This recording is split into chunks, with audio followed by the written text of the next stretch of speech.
You know, when we think about foreign policy, we usually picture these grand strategies, these historical alliances that have been around for decades.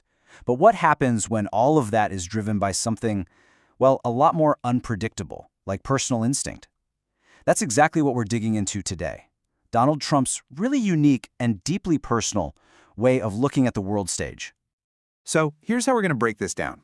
First, we'll look at how a single personal grudge completely reshaped American policy in Latin America. Then we'll dive into the America First ledger to really get its transactional, almost business-like core. After that, we'll see why all this has our traditional allies feeling pretty nervous. And finally, we'll look at the huge gamble this represents for the entire world. All right, so our story doesn't start in some high-tech war room. Nope, it starts with a friendship that just went sour. Just a few years back, Trump's attention was really on Panama and its famous canal. But then, a personal feeling changed, and suddenly there was this dramatic new goal right next door. So check this out. At first, things were great. Trump and Panama's President Varela, they got along really well. But then, pretty much overnight, that relationship soured. And that personal falling out, it triggered this huge policy pivot. Suddenly, the U.S. focus jumps from Panama to Venezuela with this new mission: get President Maduro out of power. It was such a drastic change that there was even a plan floated to just capture Venezuela's massive oil reserves. It's a crystal clear sign of how personal feelings were now steering major foreign policy. Yeah, this isn't about a typical Republican or Democratic playbook. Sources describe an approach that's almost entirely guided by personal feelings, liking some leaders, really not liking others. It's not based on any consistent ideology, it's all about gut reactions and who you feel has slighted you. Basically, it's a foreign policy of impulse.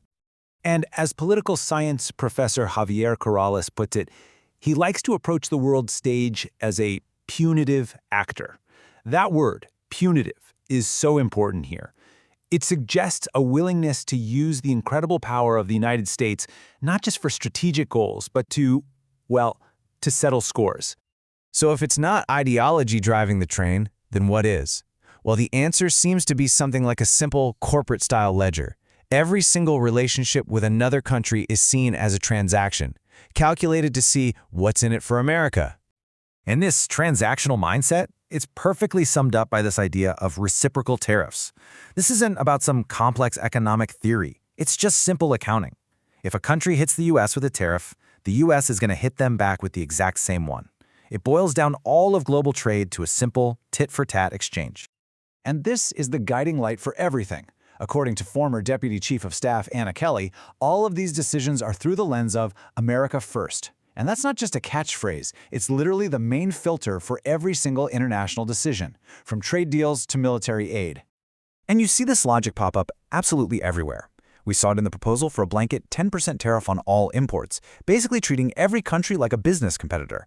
We see it in the demands for NATO allies to pay more, kind of looking at a security alliance like it's a subscription service. And it was right there when aid to Ukraine was tied to asking for political favors. The goal is always the same: go back and renegotiate any deal that's seen as being unfair to the U.S.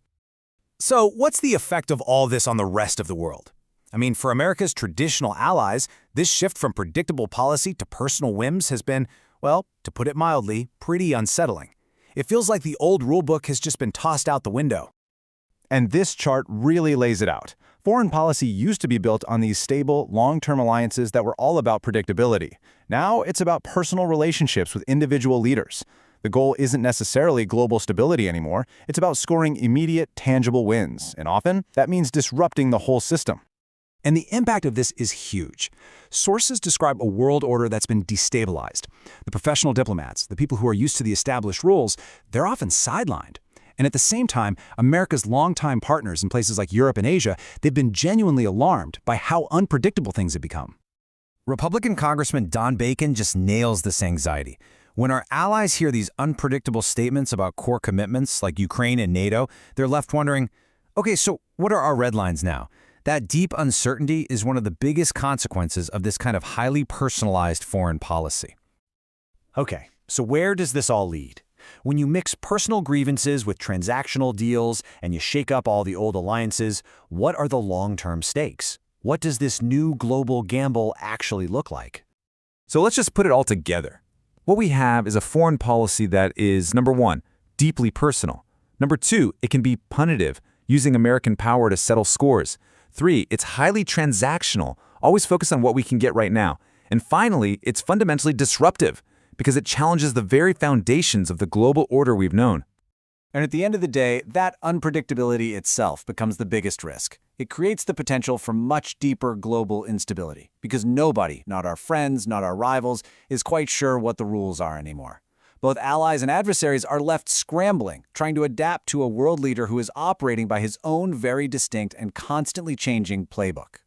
Which leaves us with one last really critical question. For more than 70 years, the world has run on a system of treaties, alliances, and, well, shared norms. What happens when that system gets tossed aside, and the world order is rebuilt not on rules, but on raw personal instinct?